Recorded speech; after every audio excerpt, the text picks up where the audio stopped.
Parece-me que o relatório do camarada Napolitano, 12, e a discussão que aqui se travou está a confirmá-lo. Constituiu um contributo muito importante para a realização da missão que o camarada Berlinguer apontava nas suas conclusões ao anterior Comitê Central e que com tanta eficácia exprimia por estas palavras: aproximar aquilo que dizemos entre nós e aquilo que dizemos ao povo. Trata-se, sem dúvida, no trabalho cultural e no debate ideológico do partido, de uma aproximação que é necessária porque ela se apresentou, nos últimos anos, como um campo no qual as distâncias se aprofundaram, embora, entenda-se, não avaliemos negativamente o processo pelo qual estas distâncias se aprofundaram. Houve durante estes anos, no partido, uma procura que teve sem dúvida sua razão de ser e creio que, no fim de contas, algo de positivo. Creio que não devemos esquecer, na minha opinião, e isso emerge implicitamente do relatório do camarada Napolitano, que, durante anos,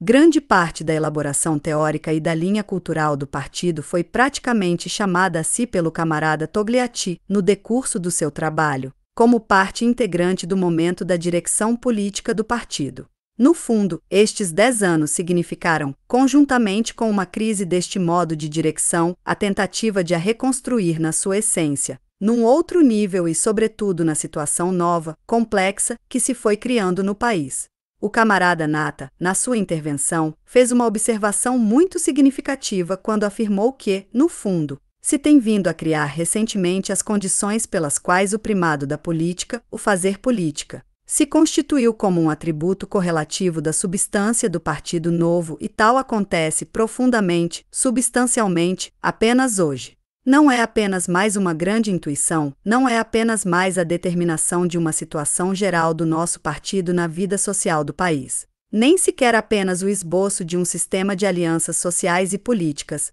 mas um modo de ser que hoje é possível como consequência das transformações profundas que se deram no país e do papel que o nosso partido desempenhou nelas, contribuindo para modificar o país, mas modificando-se e desenvolvendo-se a si mesmo. Aqui parece-me necessário um aprofundamento sobre a natureza da crise italiana, da crise que o nosso país está atualmente a atravessar, porque, segundo credo, na discussão que estamos a fazer na última sessão do Comitê Central e na actual, as sugestões que se vão delineando e que levam alguns camaradas a realçar com muita força os elementos de possível regresso e involução geral e outros a defender com maior força, ainda a presença de forças renovadoras, necessitam de elementos de maior rigor e determinação. Isto é, não creio que possamos limitar-nos a distinguir entre optimistas e pessimistas, entre quem vê negro e quem vê cor-de-rosa, até porque alguns dos elementos da situação italiana e internacional, para que parte dos camaradas que participam nesta discussão chamaram a atenção,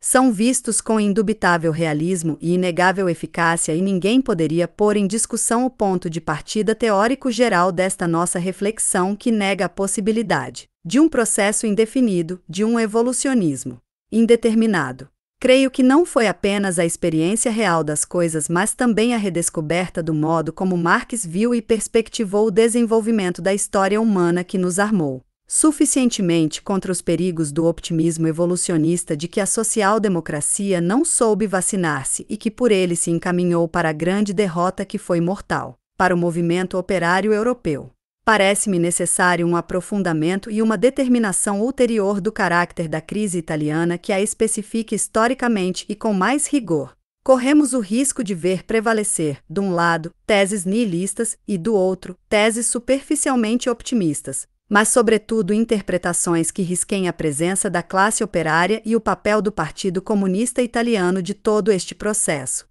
Não apenas como factores sociais e políticos, mas como elementos de alguma maneira de caráter ideológico que podem contribuir para a própria interpretação da crise. Vou tentar explicar-me melhor, se possível, com alguns exemplos e observações ulteriores. Muito justamente, na minha opinião, o camarada Zangheri, na sua intervenção, sublinhou que o marxismo italiano, o marxismo, se esta expressão parecer um pouco imprecisa, de Gramsci, Togliatti foi portador não apenas do princípio de contradição, mas também de um princípio de iniciativa política que é também um elemento integrante da crise italiana. E não é possível compreender a natureza da crise que o nosso país atravessa sem o compreender. Estamos efetivamente diante de uma situação cujo elemento mais saliente, na minha opinião, é o desenvolvimento que o país conheceu no decorrer destes 30 anos. Um desenvolvimento que não foi só econômico-social, cujo caráter contraditório é inútil sublinhar porque é característico de qualquer progresso numa sociedade dividida em classes, mas foi caracterizado pela presença de uma autêntica classe dirigente. Embora a expressão seja rica de ambiguidade, creio que é possível tomá-la mais clara se atentarmos no papel da democracia cristã em todo este processo, um partido a que devemos reconhecer, ainda quando nos preocuparmos com uma análise mais atenta e matizada, alguns méritos históricos no decorrer destes 30 anos. Mas também não podemos fugir à verificação de que ele não conduziu ao desenvolvimento global da sociedade italiana. Um partido que se preparou nos anos imediatamente após a libertação, principalmente com a ruptura da aliança antifascista, para uma restauração do Estado. Prefiro esta expressão à expressão restauração capitalista que, de há algum tempo, entrou nos hábitos da nossa propaganda política, restauração que se efetuou sobretudo revitalizando um sistema de poder que assenta sobre um conjunto de aparelhos paraestatais geridos diretamente pelo partido dominante e, consequentemente, impondo ao crescimento global do país um ritmo e uma possibilidade que não poderiam deixar de sofrer um forte desfazamento no momento em que o processo global de desenvolvimento do país assumisse caráter impetuoso. Se quisermos examinar a questão de um outro ponto de vista, veremos como a força da democracia cristã está fortemente ligada ao facto da existência em Itália do movimento católico. O primeiro movimento de caráter social e político que organizou os estratos intermédios do país e depois se encontrou em estado de conter a arrancada do movimento operário e digerir a ruptura da unidade das forças antifascistas através da contraposição de parte dos estratos intermédios e também de parte dos estratos populares ao resto do movimento operário organizado. Em certo momento este seu privilégio foi posto em discussão pelo desenvolvimento global do país e o país sentiu-o. Entramos numa fase da crise italiana em que me parece ser nossa missão não apenas aprofundar este aspecto, mas também denunciar mais fortemente as responsabilidades do Partido da Democracia Cristã e do sistema de poder introduzido por ela, apontando também as contradições de caráter geral que ele faz pesar sobre todo o desenvolvimento da sociedade nacional. Por outro lado, creio que devemos empregar um esforço maior na individualização dos momentos, das fases, das etapas em que se processou a ruptura do equilíbrio em que assentava este sistema de poder, isto é, em que se abriram as contradições que presentemente estão no centro da vida política do nosso país. Só com uma investigação deste tipo, feita com todo o rigor, poderemos reconstituir as mais profundas unidades e divisões de caráter ideológico e cultural. Ao equacionarmos todo o problema da relação com a cultura nacional e verificarmos que esta relação se rompeu não só nas instâncias de direção da vida e do Estado, mas em certa medida também na ação política, na iniciativa política do nosso partido, não devemos fixar-nos como objetivo a recuperação passiva desta tradição cultural, mas o confronto com esta tradição do ponto de vista e do ponto de chegada do momento a que chegou hoje a luta social e política no nosso país. O camarada Reichling falava-nos, na sua intervenção, dos problemas postos no Mezzogiorno pela ruptura com a grande tradição cultural meridional. Pois bem, camaradas, quantos serão, se nós não o fizermos, os que recordarão, por exemplo, que dentro de poucos meses, em março de 1975, passam 100 anos sobre a publicação das Lettere Meridionali de Pasquale Villari e da abertura oficial da questão meridional no nosso país. Não digo das bases reais deste problema, mas deste problema como problema nacional sentido por alguns sectores da classe dirigente e depois espalhado por caminhos diversos em vastos sectores da cultura do país? Se não formos nós a fazê-lo, se não formos nós a retomar o problema meridional e ver em que é que ele hoje se transformou, como condiciona não só a vida da sociedade italiana, a direção do Estado italiano, mas até a própria posição internacional da Itália, não creio que outros estejam em posição de o fazer. Quanto a estes problemas, seria bom que se refletisse mais atentamente e se chegasse a análises muito mais matizadas do que as que fizemos até agora. Vou limitar-me ao exame de 3 aspectos particulares. 3 formas ou instrumentos da nossa atividade que devemos submeter a uma reflexão mais atenta e a uma crítica mais rigorosa. Exatamente porque consideramos que a presença do partido deve ser encarada como facto integrante da crise italiana e, por conseguinte, também das possibilidades de definição e de saída dessa mesma crise, devemos ser mais críticos e autocríticos quanto à nossa presença, aos instrumentos e às formas da nossa ação. Seria contraditório se não tirássemos da primeira afirmação esta consequência. Seria, se assim posso exprimir-me, um puro elemento de patriotismo partidário mais do que um elemento de orientação e de ação na vida presente. Porque deve ser esta a reivindicação da presença do partido como um dos coeficientes e um dos elementos que podem determinar a saída da crise do nosso país.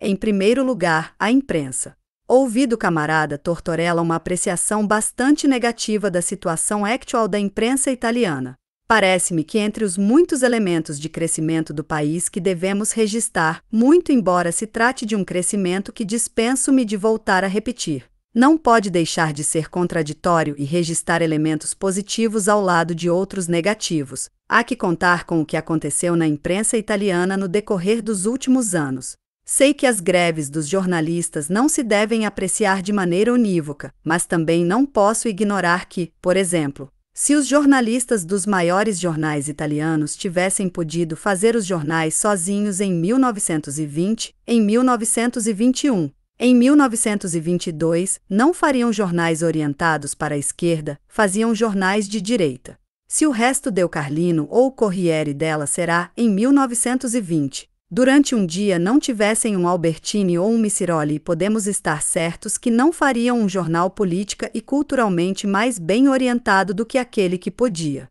ser feita com a garantia que o diretor dava à propriedade. Parece-me a mim que a imprensa, sobretudo a imprensa cotidiana, é um espelho, por um lado, da orientação à esquerda que se foi delineando ao longo destes 30 anos. Porque eu considero como longo tempo de amadurecimento todo este período, em grande parte dos intelectuais italianos e, por outro, um espelho da participação dos grupos que nasceram nestes anos para uma vida cultural ou então que ganharam maior familiaridade com a vida social e política do nosso país. Há um amadurecimento positivo, não o considero realmente como facto negativo. Sob este ponto de vista, terá a nossa imprensa seguido, acompanhado o crescimento que se deu na outra? Podemos dizer, por exemplo, que o Corriere della Sera é um grande jornal europeu como não houve outro até agora na Itália. Quanto poderá durar, com a mudança de propriedade, não o sabemos. O certo é que a mudança de propriedade é contrariada, obstaculizada pela função,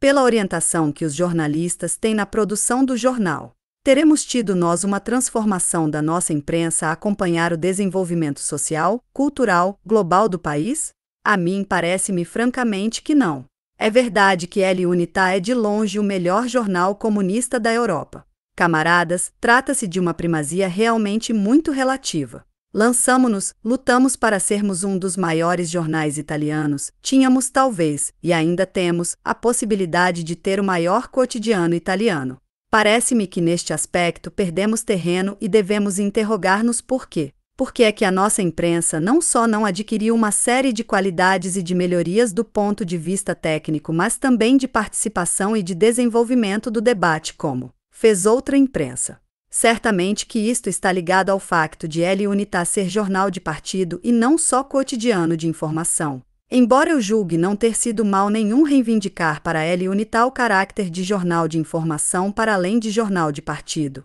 embora nem sempre tenha sabido cumprir esta sua missão. E sou da opinião que nestes últimos anos, deste ponto de vista, em vez de se notar qualquer progresso, houve uma espécie de oficialização empobrecida, isto é, uma oficialização que não teve sequer a solenidade que por vezes o caráter oficial dá, era modesta, procurava dizer o menos possível, dar o menos nas vistas possível. Disso não pode resultar qualquer elemento de atração, qualquer ampliação de hegemonia que nós reivindicamos como elemento importante da presença cultural e política do partido. Aquilo que digo para El Unità não é senão um caso, com certeza que o confronto a que o camarada napolitano nos convidava, a uma apreciação mais atenta e, se recordo bem o adjetivo, mais franca de todos os nossos órgãos de imprensa levar-nos-ia a conclusões que, em muitos aspectos, Exigiriam da nossa parte a autocrítica não tanto pelo modo como certos órgãos de imprensa ou de propaganda são feitos ou não são feitos,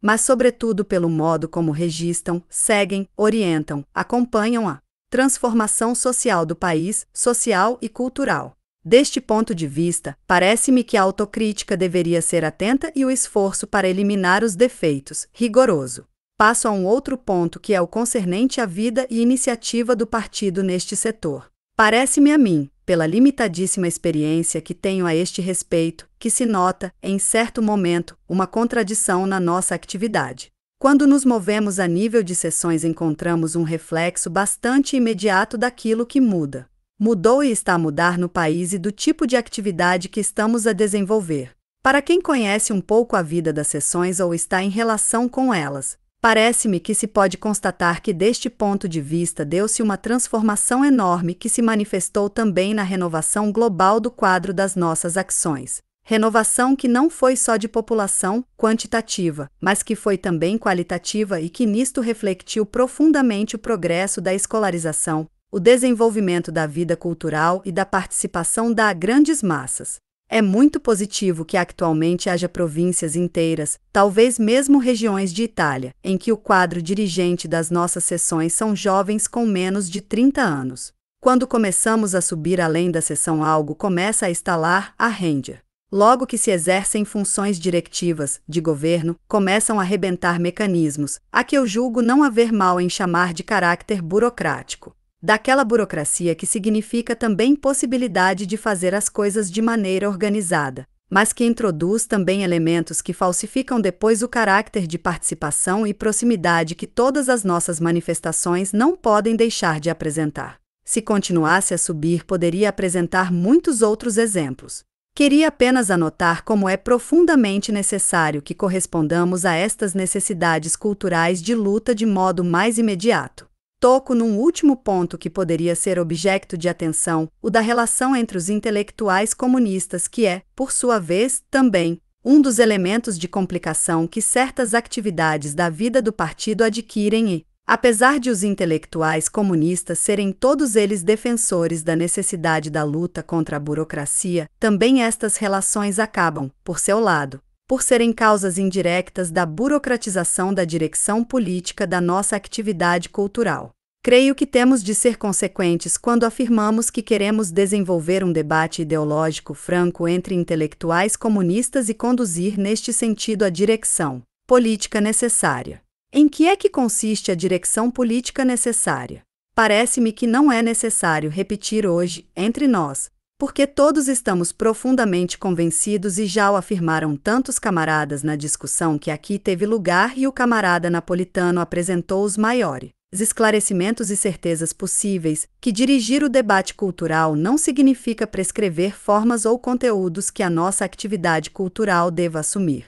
Neste ponto, creio que o partido assimilou globalmente, na sua direção política, a distinção que Gramsci dizia dever fazer-se, e sem dificuldade, entre a discussão e a agitação política e propagandística à volta de certos temas e que, como tal, quando se arriscava a ter um caráter contrário ao partido podia ser facilmente eliminada. Quero referir-me sobretudo àquela tendência que dificulta muito a discussão e que a transforma em algo de separado do resto do corpo do partido e que consiste em discutir sem nomes nem cognomes. Creio que a direção dos nossos jornais e revistas se devia comprometer a não publicar, a censurar, a remeter à procedência os artigos que chegam e que têm referências polêmicas cujo destino não se descortina. É preciso lançar debates verdadeiramente francos e abertos em que seja possível realmente distinguir entre o que deve ser discutido, porque constitui objeto de discussão, porque está aberto ao confronto de opiniões dos camaradas, e aquilo que, pelo contrário, não tem necessidade de ser continuamente posto em questão. Ainda neste aspecto, gostaria de aludir ao relatório do camarada napolitano e às conclusões do camarada Berlinguer ao último Comitê Central. Aproximar o que dizemos entre nós daquilo que dizemos ao povo, porque creio que o falar claro, o exprimir-se com clareza é por si próprio uma componente importante da presença democrática do partido na sociedade italiana, uma tentativa da sua parte de corresponder eficazmente ao processo de mobilização social e cultural que se deu no país, e não só, porque, Creio que é também um modo, o primeiro modo, a primeira forma verdadeiramente eficaz para superar o desfazamento que se introduziu, por vezes, na nossa ação política e cultural de reivindicação de pluralismo, por um lado, e de integralismo ideológico, por outro.